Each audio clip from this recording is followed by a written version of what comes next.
प्यारे दोस्तों, मैं आप सभी का स्वागत करता हूं आज की नई और प्रेरणादायक कहानी में। आज की यह कहानी इंसान के कर्मों पर आधारित है। जैसा कर्म इंसान करता है, उसका परिणाम उसे जरूर मिलता है। अच्छे कर्मों का अच्छा फल मिलता है, जबकि बुरे कर्मों का बुरा परिणाम भी मनुष्य को भोगना पड़ता है। आइए सुनते हैं इस दिलचस्प कहानी को। इसे अंत तक जरूर देखें। बहुत ही पहले समय की बात है। एक शहर की एक बस्ती में एक टूटा फूटा और जर्जर मकान था, जिसमें एक गरीब और लाचार मुस्लिम दरवेश रहता था, जिसका नाम फकरुद्दीन था। उसकी हालत इतनी खराब थी कि उसका शरीर हड्डियों का ढांचा मात्र रह गया था, रंग काला पड़ चुका था और चेहरे पर भूख और तंगहाली की लकीरें साफ नजर आती थीं। उसके कपड़े इतने फटे हुए थे कि हर जगह रफू किया गया था, लेकिन फिर भी वह बेहद धैर्यवान और हिम्मत वाला इंसान था। दरवेश फकरुद्दीन हमेशा ईश्वर से यही प्रार्थना करता, हे मालिक, अगर तूने मुझे कमजोर और लाचार बनाया है तो तू ही मेरी रोजी रोटी का इंतजाम कर। मैं तुम्हारे सिवाय किसी और से नहीं मांगूंगा। सुबह से शाम तक वह इसी प्रार्थना में लीन रहता। सालों से वह यही दुआ कर रहा था। उसकी इस हालत पर कुछ लोग दया करके उसे कुछ खाने को दे देते, जिससे उसका पेट भर जाता, लेकिन दूसरी ओर कुछ लोग उसका मजाक उड़ाते और कहते, यह फकीर कैसी अजीब बातें करता है, लगता है किसी ने इसे भांग पिला दी है। भला बिना मेहनत किए कोई रोजी रोटी कमा सकता है? बड़े बड़े पैगंबर भी इस दुनिया में आए, लेकिन उन्हें भी अपनी रोजी कमाने के लिए मेहनत करनी पड़ी। फिर यह निठल्ला कैसे सोच बैठा कि बिना मेहनत किए इसका दामन दौलत से भर जाएगा। ऐसा खजाना तो दुनिया में किसी को नहीं मिला। कोई हंसते हंसते मजाक में कह देता, अगर तुझे खजाना मिल जाए तो हमें भी कुछ दान जरूर देना। लेकिन वह मस्त मलंग अपनी धुन का पक्का था। लोगों के तानों और मजाक के बावजूद उसकी प्रार्थनाएं कम नहीं हुई। एक रात फकरुद्दीन इतनी ताकीद से प्रार्थना की कि सुबह तक वह बस दुआएं ही करता रहा। अचानक उसने देखा कि एक मोटी तगड़ी गाय ने सींग मारकर उसके घर का दरवाजा तोड़ दिया और सीधे उसके आंगन में आ खड़ी हुई। दरवेश ने जैसे ही गाय को देखा, वह ईश्वर का शुक्र अदा करने लगा और बोला, हे मेरे मालिक, आखिर तूने मेरी दुआएं सुन ही ली। तूने मुझे रोजी रोटी के रूप में यह मोटी और मांस से भरी हुई गाय भेज दी।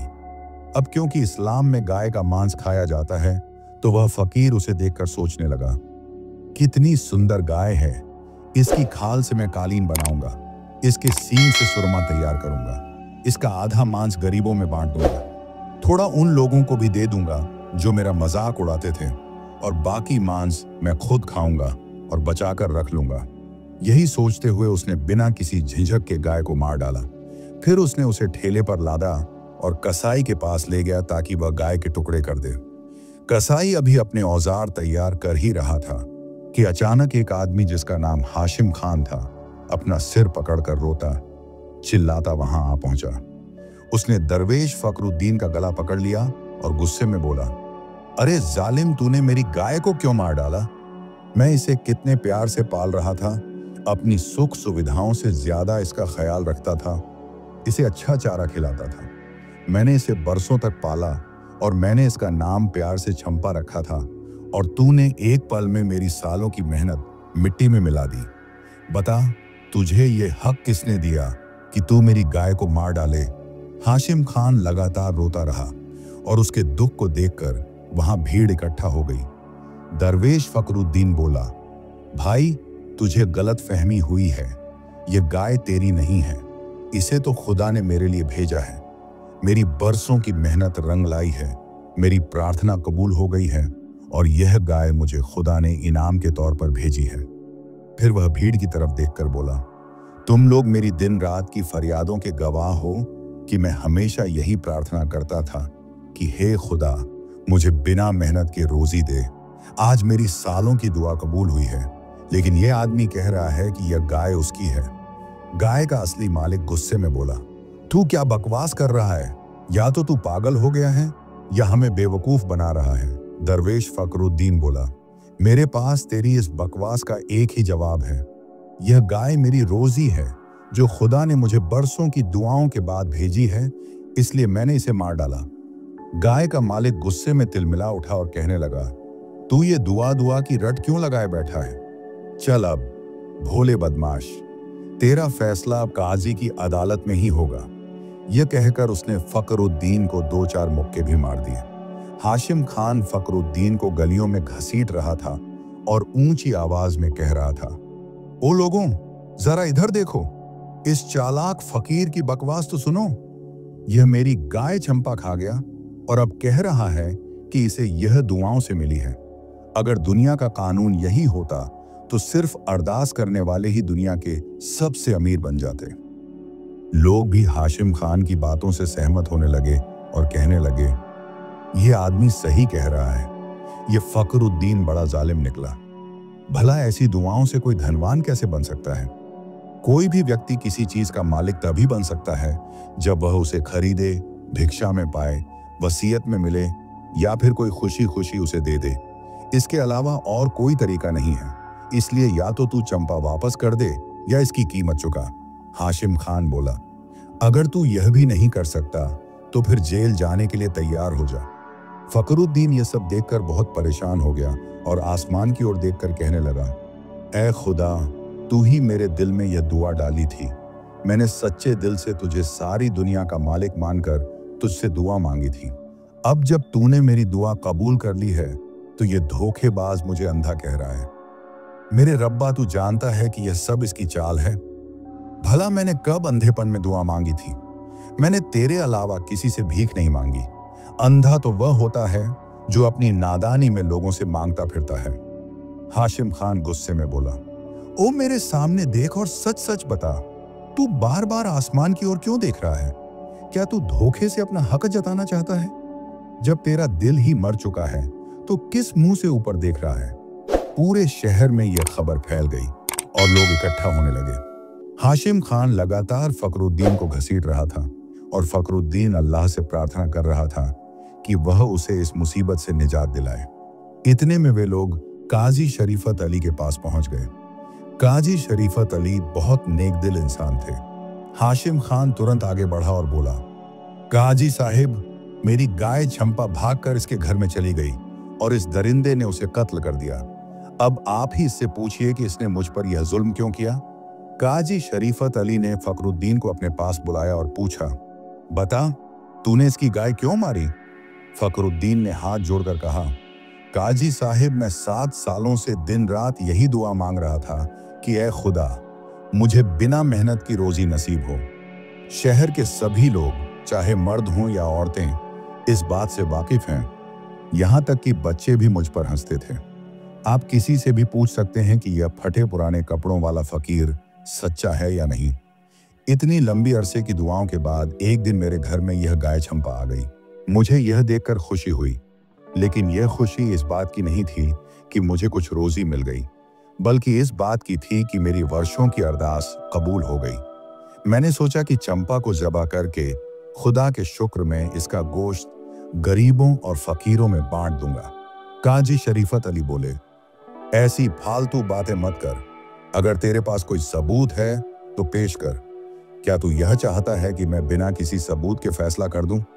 मुझे बस ये बता कि तुझे यह गाय किसी ने दान की थी या तूने इसे खरीदा था जो तू इसका मालिक बन बैठा है। बहाने मत बना। इस आदमी को चंपा की कीमत अदा कर, और अगर तेरे पास पैसे नहीं हैं तो किसी से उधार लेकर चुका। काजी शरीफत अली की बात सुनकर फखरुद्दीन बहुत दुखी हो गया और कहने लगा, काजी साहिब, मुझे हैरानी हो रही है कि आप भी वही सोच रहे हैं जो ये नादान लोग सोच रहे हैं। यह कहकर फखरुद्दीन ने दुखी मन से एक लंबी सांस ली और फूट फूट कर रोने लगा। वह आसमान की ओर देखकर कहने लगा, ऐ सबके दिलों के हाल जानने वाले, तू ही इस नेक दिल काजी के दिल में मेरी सच्चाई की रोशनी पैदा कर। फखरुद्दीन की यह बात सुनकर काजी शरीफत अली का दिल भी पसीज गया। उन्होंने हाशिम खान और बाकी लोगों की ओर देखते हुए कहा, मैं इस फखरुद्दीन को आज की मोहलत देता हूं और इसका मुकदमा कल तक मुलतवी करता हूं, ताकि मैं इस मामले की ओर तहकीकात कर सकूं। घर जाकर काजी शरीफत अली खुदा की इबादत में मग्न हो गए। फिर वे अपने विचारों में खोए खोए सो गए। सोते हुए उन्होंने एक सपना देखा जिसमें बस्ती से बाहर एक घने जंगल में एक झोंपड़ी थी, जहां एक बड़ी उम्र का सफेद दाढ़ी वाला बुजुर्ग बंदा खुदा की भक्ति में बैठा था। वह काजी शरीफत अली से कह रहा था, इस फकरुद्दीन का फैसला करने से पहले एक बार मुझसे जरूर मिल लेना। यही देखते देखते काजी शरीफत अली की आंख खुल गई। नींद से जागने के बाद उन्होंने तुरंत तैयारी की और सीधा बस्ती के बाहर उस जंगल की ओर रवाना हो गए। जब वे जंगल में पहुंचे तो उन्होंने वही झोपड़ी देखी जो उन्होंने अपने सपने में देखी थी। काजी शरीफत अली ने दरवाजे पर दस्तक दी तो अंदर से आवाज आई, काजी साहब अंदर आ जाइए, मैं आपका ही इंतजार कर रहा था। उस बुजुर्ग ने काजी शरीफत अली को दरवेश फकरुद्दीन और गाय चंपा के मालिक हाशिम खान के मुकदमे के बारे में कुछ बहुत जरूरी बातें बताईं, जो बात सुनकर काजी शरीफत अली हैरान रह गए। उन्हें गाय चंपा के मालिक हाशिम खान पर बहुत गुस्सा आया और वे तुरंत बुजुर्ग का शुक्रिया अदा कर वहां से चल पड़े। अब एक बार फिर दरवेश फकरुद्दीन और गाय चंपा के मालिक हाशिम खान के बीच मुकदमे का फैसला करने के लिए अदालत लगी। चारों ओर लोगों की भीड़ जमा थी। सभी लोग इस बात की प्रतीक्षा कर रहे थे कि काजी शरीफत अली जल्दी से कोई फैसला सुनाए। कुछ लोग सोच रहे थे कि दरवेश फकरुद्दीन को कोड़ों की सजा मिलेगी, तो कुछ लोग गाय चंपा के मालिक हाशिम खान के पक्ष में सहानुभूति जता रहे थे। गाय चंपा के मालिक हाशिम खान ने गुस्से में गालियां देनी शुरू कर दी और काजी शरीफत अली से कहने लगा, ये दरवेश बड़ा जालिम है, इसे कड़ी से कड़ी सजा मिलनी चाहिए। काजी शरीफत अली ने हाशिम खान की ओर देखते हुए कहा, चुप हो जा, अपनी गाय चंपा इस दरवेश को दे दे और तुरंत अपना इल्जाम वापस ले ले। गाय चंपा के मालिक हाशिम खान यह सुनकर चिल्लाने लगा, यह कैसा इंसाफ है काजी साहब, इसने मेरी गाय मार डाली है और आप कह रहे हैं कि मैं इसे माफ कर दूं? यह कभी नहीं हो सकता। काजी शरीफत अली कुछ सोचने लगे और फिर बोले, जब खुदा ने तेरे सारे गुनाहों को ढक रखा है तो तू भी इस फकीर को माफी दे और सब्र कर ले। लेकिन गाय चंपा के मालिक हाशिम खान फिर चिल्लाकर कहने लगा, यह सरासर जुल्म है, मैं अपना इल्जाम हरगिज वापस नहीं लूंगा और यह दरवेश बिना सजा पाए आज यहां से नहीं जाएगा। काजी शरीफत अली ने कहा, लगता है मेरी नसीहत का तुझ पर कोई असर नहीं हो रहा और तू अपना इल्जाम वापस लेने को तैयार नहीं है, इसीलिए मैं हुक्म जारी करता हूं कि तू अपनी सारी जायदाद और माल मकान इस दरवेश के हवाले कर दे और मेरे इस फैसले पर राजी हो जा। अगर तू इस पर भी राजी नहीं हुआ तो मुझे तेरे लिए एक और हुक्म जारी करना पड़ेगा। ये सुनते ही गाय चंपा के मालिक हाशिम खान ने अपने सिर पर मिट्टी डाल ली, अपने कपड़े फाड़ लिए और कहने लगा, आपने तो मुझ पर और भी बड़ा जुल्म कर दिया। जब वह फिर भी अपनी जिद से नहीं हटा तो काजी शरीफत अली ने उसे पास बुलाकर कहा, ओ बदनसीब, अब तेरी तकदीर तेरा साथ नहीं देगी, इसलिए तेरे किए गए जुल्म धीरे धीरे सबके सामने आ रहे हैं। फिर काजी शरीफत अली ने कहा, अब तूने मुझे मजबूर कर दिया है कि मैं तेरे लिए एक और हुक्म जारी करूं। यह कहकर काजी शरीफत अली ने और भी सख्त हुक्म दिया, आज से तेरी पत्नी इस दरवेश की दासी होगी और तेरे बच्चे इसके गुलाम होंगे। अगर मेरे इस हुक्म के बाद भी तू अपनी जिद पर अड़ा रहा तो अपनी बर्बादी के लिए तू खुद जिम्मेदार होगा। काजी शरीफत अली के मुंह से यह हुक्म सुनते ही गाय चंपा का मालिक हाशिम खान दोनों हाथों से पत्थर उठाकर अपना सीना पीटने लगा और जमीन पर गिर पड़ा। यह हाल देखकर लोग भी उस पर तरस खाने लगे, क्योंकि वे काजी शरीफत अली के इस सख्त हुक्म के असली कारण से बेखबर थे। लोगों ने काजी शरीफत अली से विनती की, काजी साहब, आपसे यह जुल्म नहीं होना चाहिए, आप एक बेगुनाह पर बेवजह गुस्सा कर रहे हैं। काजी शरीफत अली ने लोगों की ओर देखते हुए कहा, अब समय आ गया है कि इसका छुपा हुआ भेद सबके सामने आए। तुम सब मेरे साथ जंगल में नदी के किनारे चलो। सारे लोग अपने घरों से बाहर निकल पड़े ताकि गाय चंपा के मालिक हाशिम खान के छुपे हुए राज को जान सकें और उसके किए गए गुनाहों के गवाह बन सकें। सब जंगल में पहुंचे। जंगल में एक बड़ा घना पेड़ था जिसकी शाखाएं आपस में जुड़ी हुई थीं। काजी शरीफत अली कहने लगे, इस घने घने तनों वाले पेड़ के नीचे एक इंसान का कत्ल किया गया था। असल कहानी यह है कि इस जालिम हाशिम खान ने कुछ समय पहले अपने मालिक का कत्ल कर दिया था और उसे इस घने पेड़ के नीचे दफना दिया था। और असल में यह हाशिम खान उस मरहूम का गुलाम था। यह बेचारा दरवेश फखरुद्दीन उस कत्ल किए गए व्यक्ति का ही बेटा है, जो उस समय बिल्कुल मासूम बच्चा था, इसलिए उसे कुछ पता नहीं चला। हाशिम खान ने अपने मालिक को मारने के बाद उसकी सारी जायदाद पर कब्जा कर लिया और उसकी नौकरानी से शादी कर ली। यही वजह थी कि मैंने एक एक कर ये सख्त हुक्म जारी किए, ताकि अगर खुदा ने इस जालिम के गुनाहों को ढका था तो इसे भी अपने रब से माफ़ी मांगने का एक मौका मिले। क्योंकि हाशिम खान की पत्नी इस दरवेश फखरुद्दीन के पिता की नौकरानी थी, इसलिए यह फैसला बिल्कुल सही हुआ कि अब वह फखरुद्दीन की नौकरानी होगी और उसके जो भी बच्चे होंगे वे फखरुद्दीन के गुलाम होंगे। फिर हाशिम खान की पत्नी को पेश किया गया, जिसने एक एक करके सारी हकीकत बयान कर दी। जब सारे लोग जंगल में उस घने पेड़ के पास इकट्ठे हुए और खुदाई करने लगे तो उन्हें कुछ हड्डियों के साथ एक खंजर भी मिला, जिससे हाशिम खान ने अपने मालिक की हत्या की थी।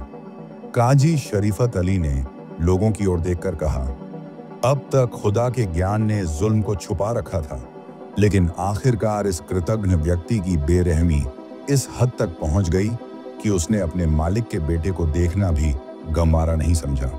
हाशिम खान ने अपने गुनाहों का पर्दा खुद ही हटा दिया था। काजी शरीफत अली ने हाशिम खान की ओर देखते हुए कहा, जालिम, तूने अपने मालिक को यही बेरहमी से कत्ल किया था। तेरे मालिक ने तेरा कितना भला किया, लेकिन तुझे उस पर जरा भी रहम नहीं आया। इसके बाद काजी शरीफत अली ने हुक्म दिया कि हाशिम खान को उसी पेड़ से बांध दिया जाए। हाशिम खान को तुरंत पेड़ से बांध दिया गया। फिर झल्लाद को बुलाया गया, जिसने उसी खंजर से इस निर्दयी का हिसाब किया। वह झोपड़ी वाला बुजुर्ग ही इस मुकदमे का एकमात्र गवाह था, जिसे पूरा यकीन था कि खुदा इस जालिम से हिसाब जरूर लेगा। वह जानता था कि एक दिन फखरुद्दीन को इंसाफ मिलेगा। अब लोगों के सामने यह सच्चाई आ चुकी थी कि आखिर काजी शरीफत अली ने हाशिम खान के लिए यह फैसला क्यों सुनाया। सारे लोग इकट्ठे हुए और अपनी गलती की माफ़ी मांगने आए। वे बोले, काजी साहब, हमें माफ़ कर दीजिए। हमने अनजाने में आपके फैसले पर शक कर लिया, लेकिन अब हमें सच्चाई का एहसास हो गया है। चंपा गाय, जो इस पूरी घटना की मूक गवाह थी, अब फखरुद्दीन को सौंप दी गई। हर किसी का खुदा पर भरोसा और मजबूत हो गया। फखरुद्दीन की दुआओं का असर हुआ और उसे सब कुछ वापस मिल गया। कहानी की सीख है, मनुष्य को हमेशा यह ध्यान रखना चाहिए कि उसके कर्मों का प्रभाव उसके जीवन पर अवश्य पड़ेगा। अच्छे कर्म का अच्छा परिणाम होता है और बुरे कर्म का बुरा। केवल प्रार्थना करने से ही कुछ नहीं मिलता, बल्कि मेहनत और परिश्रम करना भी आवश्यक है। ईश्वर उन्हीं की मदद करता है जो खुद अपनी मदद करने के लिए तैयार होते हैं। तो प्यारे दोस्तों, यह थी कि प्रेरणादायक कहानी। अगर आज की यह कहानी आपको पसंद आई हो तो मेरे चैनल को सब्सक्राइब जरूर कर देना, ताकि आने वाली हर नई कहानी का नोटिफिकेशन सबसे पहले आपको मिल सके। धन्यवाद।